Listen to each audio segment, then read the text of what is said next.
मुझे धर्मवीर से बात करनी होगी, वो मेरा कॉलेज जाना तो बंद नहीं करवा सकते। सौम्या ने परेशानी से सोचा। नौकरानी प्रियांशु को उसके कमरे में दे गई थी। उसे उस छोटे से बच्चे से कोई परेशानी नहीं थी। उसका काम ही कितना था, वो बस दूध पीता था या उसके कपड़े बदलने होते थे। सौम्या को देखकर वैसे ही वो बच्चा खिलखिलाने लग जाता था। वो बेताबी से धर्मवीर का इंतजार कर रही थी। रात गए वो कमरे में दाखिल हुआ तो अचानक आ गया। उसे लगा था सौम्या सो चुकी होगी, लेकिन वह उसका इंतजार कर रही थी। सोफे पर बैठी हुई उसकी निगाहें उस कमरे में कहीं जमी हुई थी। धर्मवीर बेकाबू होकर एक निगाह उस पर डाली। लंबे बाल जिनके आखिर में घुमावदार लहर बनते थे, वह खूबसूरती से बिखरे हुए थे। कॉटन का नॉर्मल सा कपड़ा भी उसके ऊपर इतना खूबसूरत लग रहा था जैसे ये कपड़ा बना ही उसके लिए था। उसकी आहट की आवाज पर वो बेधड़क होकर उसकी तरफ पलटी। धर्मवीर को देखते के साथ ही उठ खड़ी हुई। मैं आपका इंतजार कर रही थी। ये सब धर्मवीर के लिए बिल्कुल भी यकीन करने वाला नहीं था। थोड़ा हैरान सा हुआ। मेरा इंतजार? यकीन तो नहीं हो रहा कि मैं इतना खुशकिस्मत हो गया हूँ कि मेरी पत्नी मेरा इंतजार कर रही होगी और रात के वह भी 12 बजने के बावजूद सोई नहीं। वह जैसे एक ही पलक में पिघल गया था। धीरे धीरे चलता हुआ सौम्या के सामने आकर खड़ा हुआ था। नजरों से जज्बात छलकने लगे। उसकी सांसों की आवाज सौम्या को साफ सुनाई दे रही थी। कमरे के वातावरण में बोझल सी होने लगी तो उसने बेकाबू होकर निगाहें चुराई। मुझे आपसे कुछ बात करनी थी। मैं प्रियांशु का ख्याल रख लूंगी, मुझे इस बच्चे से कोई परेशानी नहीं, लेकिन उसके बदले में आप मुझे कॉलेज जाने से मना नहीं करोगे। मेरी पढ़ाई मेरा सबसे बड़ा सपना है जो मैं पूरा करना चाहती हूँ। उसकी आवाज में बहुत ही विनती टपक रही थी। धर्मवीर कुछ पल उसे देखता रहा। तुम्हें ये सब कहने की क्या जरूरत है? पहले तुम कॉलेज वैन में जाया करती थी, लेकिन अब हवेली की गाड़ी तुम्हें खुद ड्रॉप करके आया करेगी। हफ्ते के जितने दिन भी तुमने जाना हुआ करे मुझे बता देना, मैं ड्राइवर को खबर दे दूंगा। उसने इतनी आसानी से सौम्या की समस्या को हल कर दी थी। उसे विश्वास नहीं हुआ, लेकिन उसकी निगाहों से छलकते जज्बे उसके बर्दाश्त से बाहर हो रहे थे। बेकाबू निगाहें चुराते वो पलट गई थी। धर्मवीर धीरे से मुस्कुरा दिया। उसे सौम्या का भरोसा जीतने में वक्त लग सकता था। अगली सुबह ही वो कॉलेज जाने के लिए तैयार हो गई थी। धर्मवीर के कहने पर शानदार गाड़ी उसके लिए आई थी। घर से निकलने से पहले ही उसने रोबिन को मैसेज कर दिया था कि आज वह कॉलेज आएगी, वह उसे जरूर आकर मिले। कॉलेज में 3 ही क्लास हुई थी। पूरा वक्त उसका ध्यान बस रोबिन के इंतजार में था। वह बार बार मोबाइल निकालकर देखती थी कि रोबिन का मैसेज आया कि नहीं।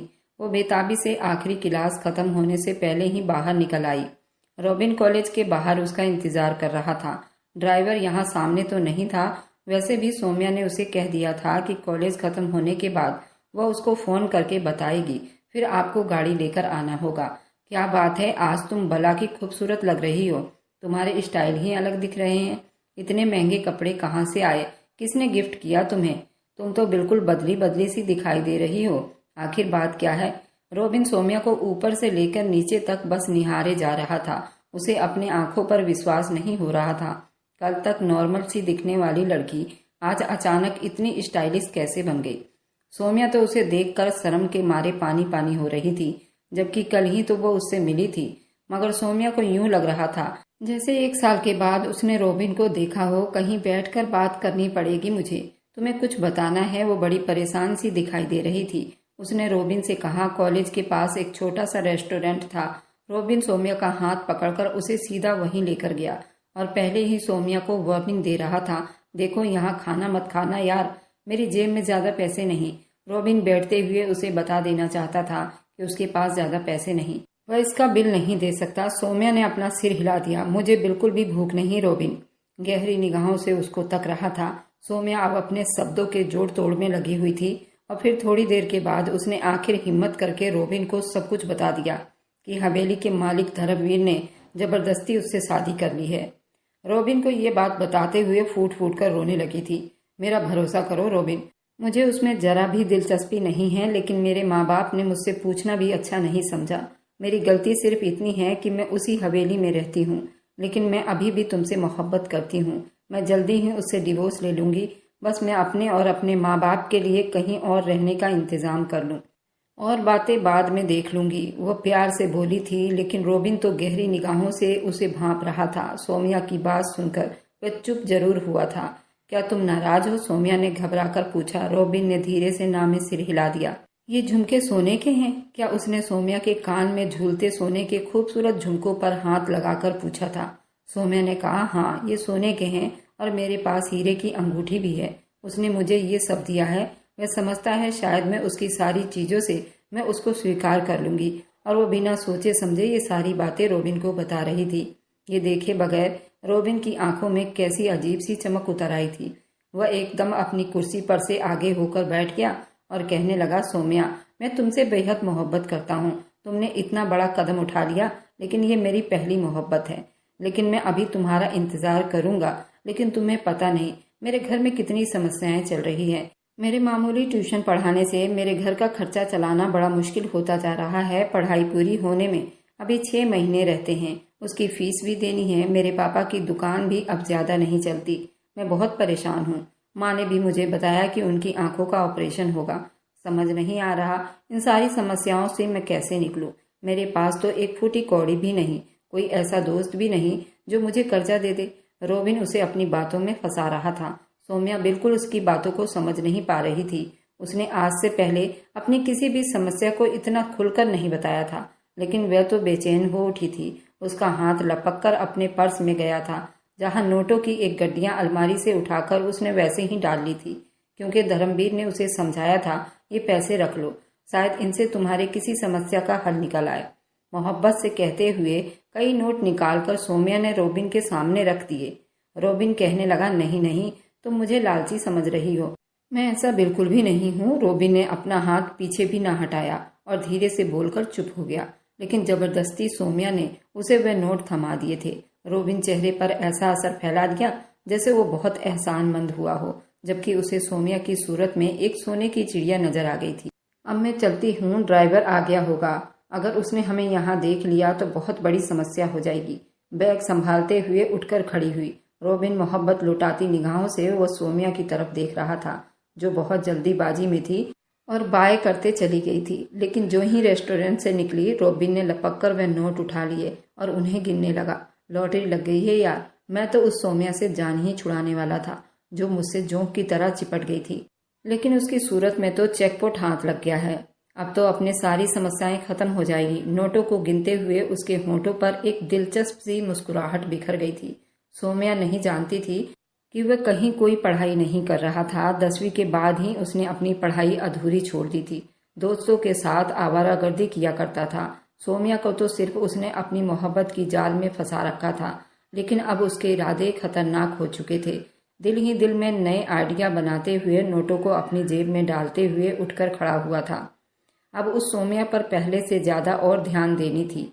घर वापस आकर सौम्या को काफी अफसोस हुआ था, लेकिन धर्मवीर कमरे में आया तो उसे देखते ही हल्की सी शर्मिंदगी का एहसास हुआ था। ये मैं क्या कर रही हूँ? किसी की पत्नी होते हुए मैं किसी और से मिल रही हूँ। उस सोच के आते ही सौम्या ने अपना सर झटक दिया था। मैंने थोड़ी कहा था मुझसे शादी जबरदस्ती करो। उसने खुद ही मुझसे जबरदस्ती शादी की है और अपनी पत्नी बना ली है। इतना तो उसे झेलना ही पड़ेगा। वैसे मैं रोबिन से शादी करना चाहती थी। क्या बात है, कुछ परेशान? कॉलेज में कोई समस्या है? नहीं, धर्मवीर मोबाइल टेबल पर रखते हुए पूछा तो वह ना में सिर हिला गई।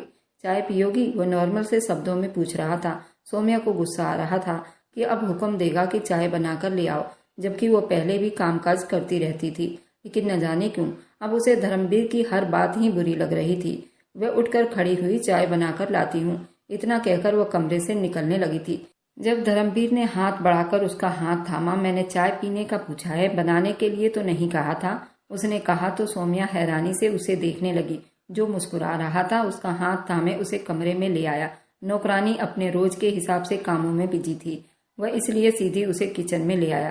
किचन के अंदर काम करने वाली नौकरानियों ने जब उन दोनों को साथ आते देखा तो चुप से किचन से निकल गई। मैं बहुत अच्छी चाय बनाता हूँ, मेरे सारे फ्रेंड यही कहते हैं।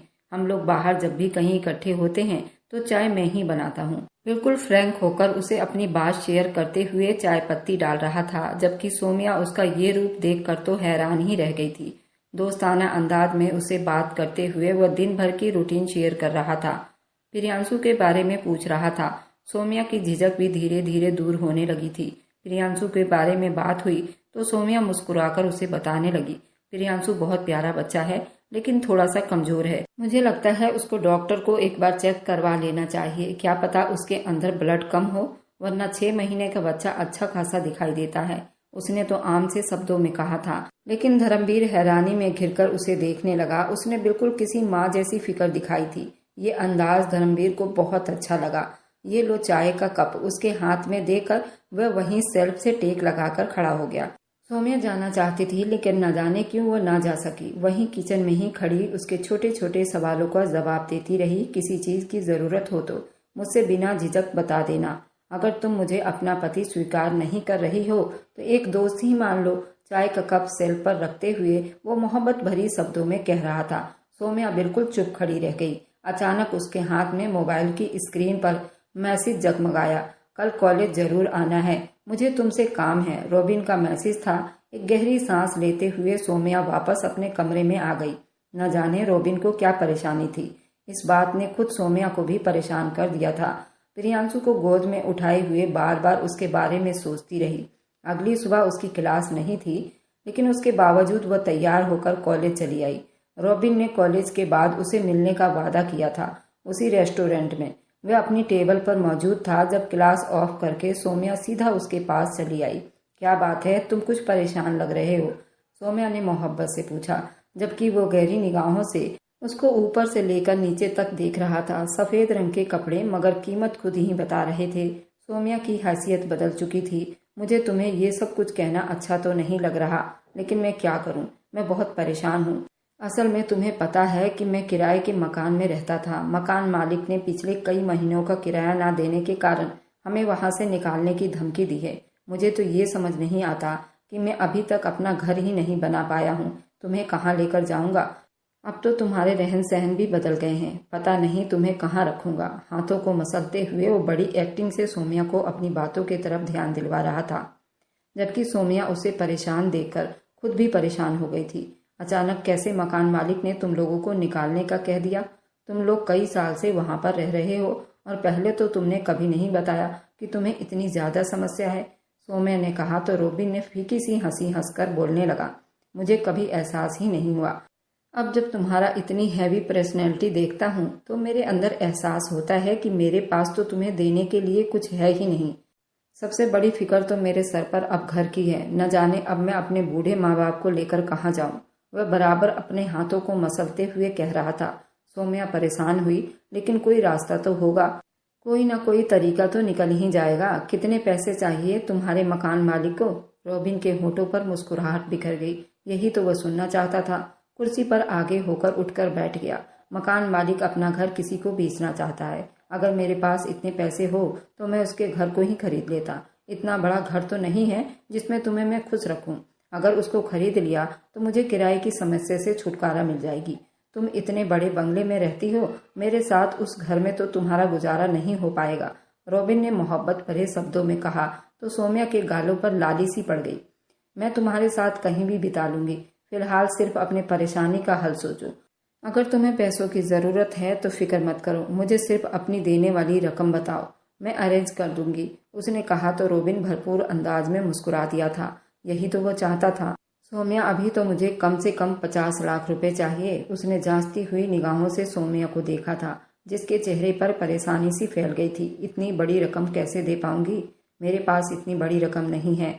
हाँ, मेरे पास कुछ ज्वेलरी है जो मुझे धर्मवीर ने शादी के टाइम में पहनाए थे, वह बहुत सारी है। उन सबको बेचकर तुम अपना काम पूरा कर सकते हो, सौम्या ने कहा। तो रॉबिन ने अपने चेहरे पर थोड़ी सी एक्टिंग के असर फैला दिए थे।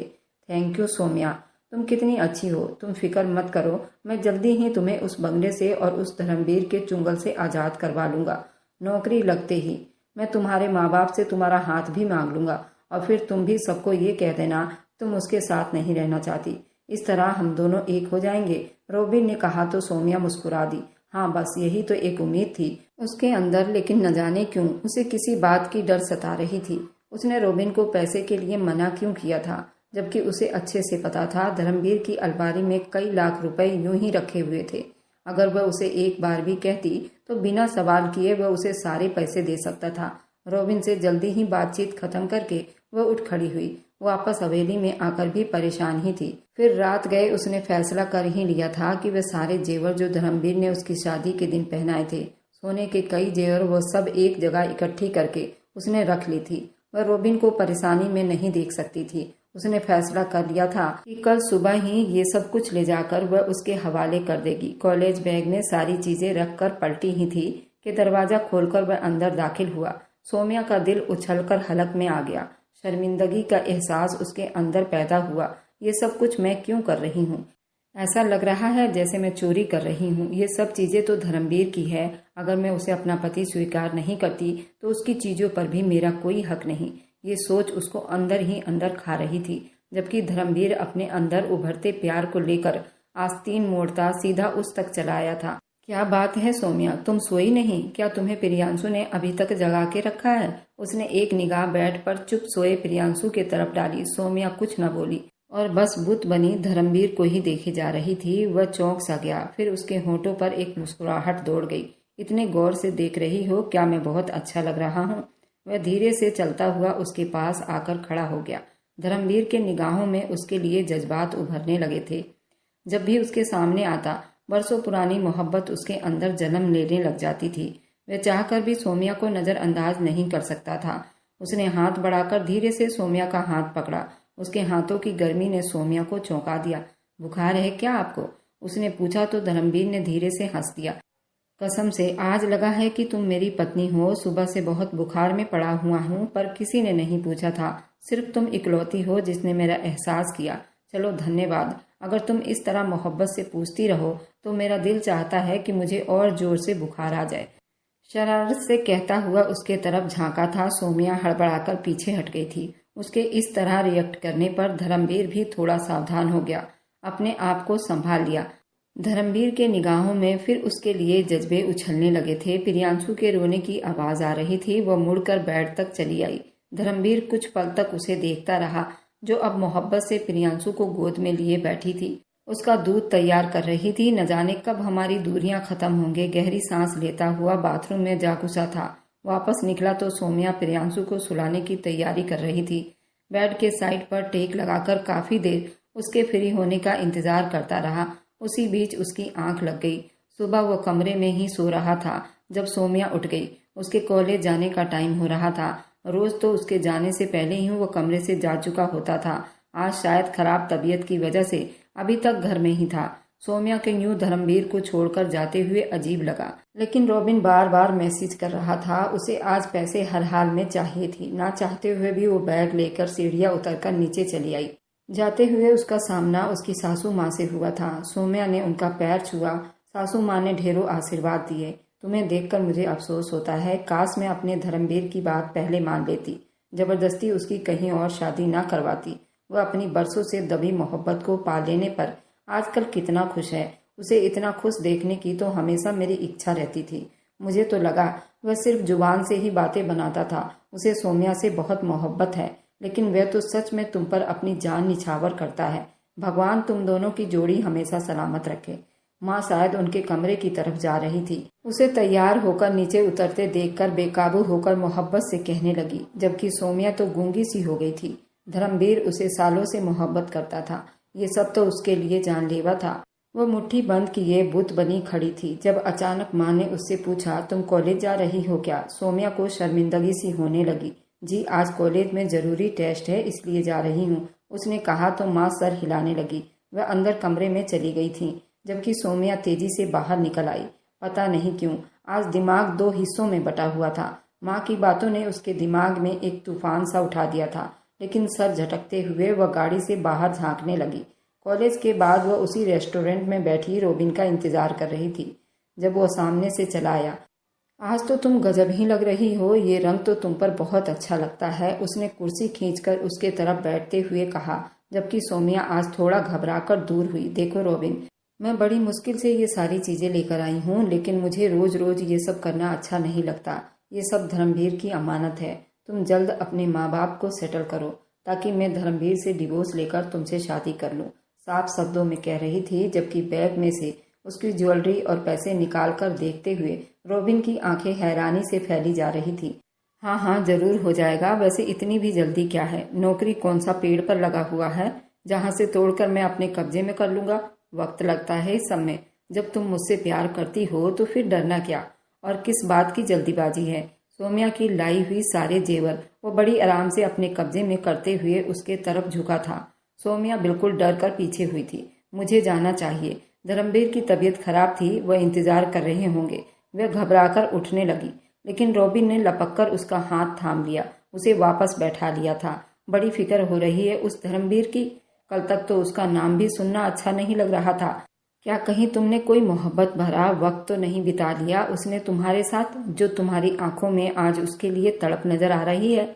मजबूती से उसका हाथ थामे अजीब से शब्दों में पूछ रहा था। सोम्या को बहुत बुरा लगा। वह जिस तरह से उसका हाथ छू रहा था उसे बहुत बुरा लगा था, और एक पल में उसे वो बात याद आई। यही हाथ तो कल धर्मवीर ने थामा था, लेकिन उस वक्त तो सोम्या को बुरा नहीं लगा था।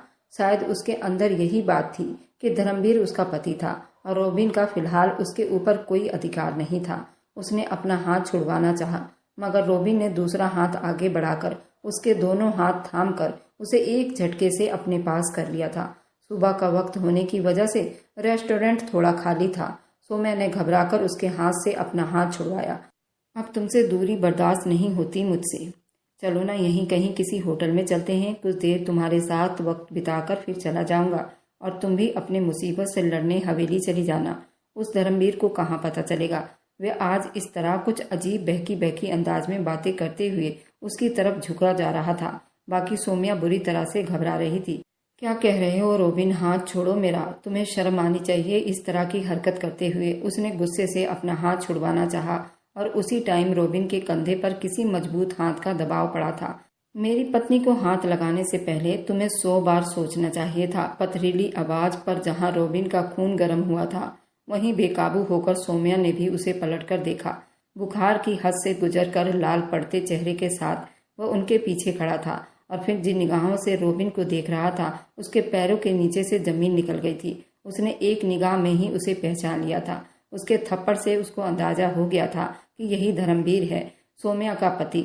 जब उसे कुछ भी न सूझा तो वह जल्दीबाजी में उसे अपना सफाई देने लगा। ये खुद मुझे यहाँ बुलाती है, मैं तो उसके तरफ देखना भी अच्छा नहीं समझता। मेरी तो बचपन से मंगनी मेरे अंकल की बेटी से हुई थी। ये पिछले 1.5 साल से किसी जोक की तरह मेरे साथ चिपकी हुई है, और अब तक तुम्हारे कितने पैसे चुरा चुरा कर वो मुझे लाकर दे चुकी है। देखो, ये जेवर और ये पैसे सब कुछ लेकर आई है, सिर्फ इसलिए ताकि मैं उसे भगाकर यहाँ से ले जाऊं। तुम्हारी पत्नी खुद ही इतनी गई गुजरी है, ऐसे लड़की को तो मैं देखना भी पसंद नहीं करता। वह उसके बारे में उल्टा सीधा कहते हुए एकदम अपनी जगह से उठ खड़ा हुआ था। सोम्या ने फटी फटी निगाहों से उसकी तरफ देखा, लेकिन वह भी जो कुछ सोच रहा था वैसा बिल्कुल भी नहीं था। अगले ही पल एक जोरदार थप्पड़ उसके चेहरे पर पड़ा था। मेरी पत्नी के बारे में इस तरह बात करने की तुम्हारी हिम्मत कैसे हुई? उसने आगे बढ़कर रॉबिन का गला दबोच लिया था। सोम्या बुरी तरह से घबराकर उठ खड़ी हुई थी। आंसू थे कि बहते ही चले जा रहे थे। कुछ रॉबिन की असलियत सामने आने का गम था, और कुछ शर्मिंदगी थी। धर्मवीर उसके बारे में अब क्या सोचेंगे? धर्मवीर के साथ आए हुए उसके आदमी रॉबिन को दबोच चुके थे। धर्मवीर के आंखों से शोले निकल रहे थे। उसकी निगाह मेज पर पड़े हुए बैग पर गई, जिसमें ज्वेलरी, पैसे, सब कुछ बाहर को झांक रहे थे। मैं तुम्हारी सच्चाई उसी दिन पता लगा चुका था जब मैंने सोम्या से शादी की थी, और शादी तो मैं 6 महीने पहले भी कर सकता था, जब मेरा बेटा 1 महीने का था। तभी उसकी माँ छोड़कर चली गई थी। लेकिन मुझे सोम्या की इज्जत और तुम्हारी असलियत बचाने के लिए मैंने सोम्या से जल्दबाजी में शादी की। मेरे फैक्ट्री में जो लड़का काम करता है उसी की बहन से तुम्हारी मंगनी हुई है, और उन लोगों ने दहेज देने के लिए मुझसे पैसे मांगे हैं। तुमने दहेज में लड़की वालों से 8 लाख रुपए की मांग की थी। उन लोगों ने शादी के लिए मुझसे कर्ज मांगे थे, और तभी मैंने तुम्हारे ऊपर नजर रखना शुरू कर दिया था। और एक दिन फिर मैंने सोम्या को तुम्हारे साथ देखा था, तो मेरे पैरों तले से जमीन निकल गई थी। उसी दिन ठान लिया कि सोम्या के सामने तुम्हारी हकीकत जरूर लेकर आऊंगा। जो आदमी मुंह खोल कर दहेज मांग सकता है उसके अंदर लालच फूट फूट कर भरी होती है, और आज शायद सोम्या ने तुम्हें पहचान भी लिया है। मेरे लिए इससे खुशी की बात और कुछ नहीं हो सकती, और सोम्या ने सही और गलत को पहचान लिया है। आज इसी खुशी में मैं तुम्हें ये सारे जेवर और पैसे, जिन चीजों पर तुमने अपना हाथ लगाया है, अब उन्हें अपने पास ही रखो। मुझे उनकी कोई जरूरत नहीं। सारा जेवर रॉबिन के तरफ फेंकते हुए उसने सोम्या का हाथ पकड़ा। सोम्या की निगाहों में बस शर्मिंदगी के अलावा कुछ दिखाई नहीं दे रहा था। सोम्या अंदर तक कांप कर रह गई थी। अगले ही पल वह उसे थामे अपनी गाड़ी की तरफ बढ़ चुका था और फ्रंट सीट पर उसे बिठाते उसने ड्राइविंग सीट संभाल ली थी। सौम्या बुरी तरह से रो रही थी। अब उसे विश्वास था धर्मवीर उसे नहीं छोड़ेगा। वह मिजाज का जितना अच्छा था, गुस्से का उतना ही तेज था। अब रोना बंद भी करो यार। रोना तो मुझे चाहिए। इतने अच्छे पति के होते हुए भी तुम उस बेवकूफ़ और लालची इंसान के साथ वहां बैठी थी, उसने आम से अंदाज में कहा। तो सौम्या ने जल्दी से अपने चेहरे से हाथ हटाए। उसके अंदाज में कोई गुस्सा, कोई मलाल नहीं था। आई एम सॉरी, मुझे नहीं पता वह ऐसा है, लेकिन हकीकत यह है मैं उससे मिलती थी और मैं उसे पसंद भी करती थी। उसने मुझसे मदद मांगी थी तो मैं मना न कर सकी। अब शब्द उसका साथ छोड़ रहे थे और हाँ, अब शायद एहसास उसे अपनी लपेट में ले रहा था। धर्मवीर ने सर झटका। भूल जाओ जो कुछ हुआ। हम अक्सर जिंदगी में गलत फैसला कर लेते हैं, लेकिन वक्त पर उन फैसलों को बदल देना ही अक्लमंदी है। अच्छा अब चुप हो जाओ, मुझे तो पहले ही बुखार है। ये ना हो रो रो कर तुम्हें भी बुखार हो जाए। दोनों पति पत्नी बीमार होकर कमरे में लेट जाएंगे तो प्रियांशु को कौन संभालेगा? मोहब्बत भरे शब्दों में कहते हुए उसे नरमी से चुप करवा रहा था। सौम्या ने हैरानी भरी निगाह उस पर डाली थी। उसका बड़प्पन कितना बड़ा था। वह कितनी आसानी से उसकी इतनी बड़ी गलती को माफ कर रहा था। शायद यही असली मोहब्बत की निशानी थी जिसके बारे में आज सासू माँ बता रही थी। आंसुओं को साफ करते हुए सौम्या खुलकर मुस्कुरा दी। वह पत्थर के पीछे दौड़ी थी, लेकिन भगवान की कृपा ने उसकी किस्मत में हीरा लिख दिया था और अब उस हीरे को खोना नहीं चाहती थी। शायद यही विधि का विधान था। घर पहुंचे तो प्रियांशु बहुत जोर से रो रहा था। उसने प्रियांशु को गले से लगा लिया और तड़प कर रोने लगी। उसने अपने पति धर्मवीर को भी अपने सीने से लगा लिया। उसने कहा कि मैं तुम दोनों को छोड़कर कहीं नहीं जाऊंगी। तुम दोनों ही मेरी दुनिया हो और तुम दोनों मेरी पूजा भी। उसने प्रियांशु को दूध पिलाकर सुला दिया था। उसके बाद वह धर्मवीर से गुस्से में बोलती हुई उसे डॉक्टर के पास जाने के लिए बोल रही थी, जो कि धर्मवीर को आज बहुत बुखार था। फिर धर्मवीर उसके तरफ मुस्कुराते हुए डॉक्टर को कॉल मिला दिया। जब डॉक्टर ने आकर धर्मवीर को चेक किया तो उसे बहुत तेज बुखार थी। डॉक्टर ने उसको दवाई दी थी और उसे परहेज भी बताया था। अब धर्मवीर के सर में बहुत दर्द हो रहा था, लेकिन वह अपनी पत्नी सौम्या से ये नहीं बता पा रहा था। सौम्या ने उसके दिल की धड़कन को महसूस कर लिया था। उसके करीब जाकर उसका सर दबा रही थी, जो कि धर्मवीर को ऐसा लग रहा था कि आज उसने पूरी दुनिया को फतेह कर लिया है। आज उसका बचपन का खोया हुआ प्यार उसके सामने, उसके इतने करीब और उसकी सेवा में लगी हुई थी। उसने एक अच्छे आदमी का चुनाव किया था। वक्त ने इतना टाइम लगा दिया उनको एक पास करने में। यही शायद असली मोहब्बत होती है, जिसमें जुदाई, इंतजार, तड़प, हर चीज मोहब्बत करने वाले के नाम कर दी जाती है। और धर्मवीर ने बिना किसी लालच के उसका ध्यान रखा, बिना किसी कीमत के उस पर अपना प्यार लुटाया। यही तो असली प्यार होता है जो धर्मवीर अपनी पत्नी सौम्या से करता था। सौम्या को भी इस बात का अब एहसास हो रहा था। असली मोहब्बत इसी को कहते हैं। आप लोगों से मैं जानना चाहती हूँ, जो मोहब्बत की डेफिनेशन मैंने दी है, क्या सच में यही असली मोहब्बत है या फिर आपकी नज़र में कौन सी मोहब्बत सच्ची होती है? मुझे कमेंट में ज़रूर लिखिएगा। मुझे तो ऐसा लगता है मेरे पति धर्मवीर जैसा मोहब्बत आज तक दुनिया में शायद धर्मवीर ही करते हैं, नहीं तो सिर्फ हर जगह मोहब्बत के नाम पर मोहब्बत की मांग होती है। क्या मैंने सच कहा है? कमेंट में मुझे ज़रूर बताइएगा। और मेरी वीडियो जहाँ कहीं से भी आप लोग देखते हैं, कमेंट में अपने शहर और राज्य का नाम जरूर बताइए। मुझे आप लोगों के कमेंट पढ़ने में बहुत आनंद आता है और उन सभी का मैं बहुत बहुत धन्यवाद करना चाहती हूँ जो लोग मेरी वीडियो को देखते हैं, लाइक करते हैं और शेयर करते हैं। अगर आपको आज की कहानी पसंद आई है तो वीडियो को जरूर लाइक कीजिए और अपने दोस्तों के साथ शेयर भी कीजिए। और हाँ, अगर आपने अभी तक हमारे चैनल को सब्सक्राइब नहीं किया है तो जरूर सब्सक्राइब कर ले। मिलते हैं हम अपनी कल की एक और नई दिलचस्प कहानी के साथ। मुझ पर सदा अपना प्यार और स्नेह बनाए रखें। सभी को मेरा प्यार भरा नमस्कार दोस्तों। खुश रहें, स्वस्थ रहें, मस्त रहें।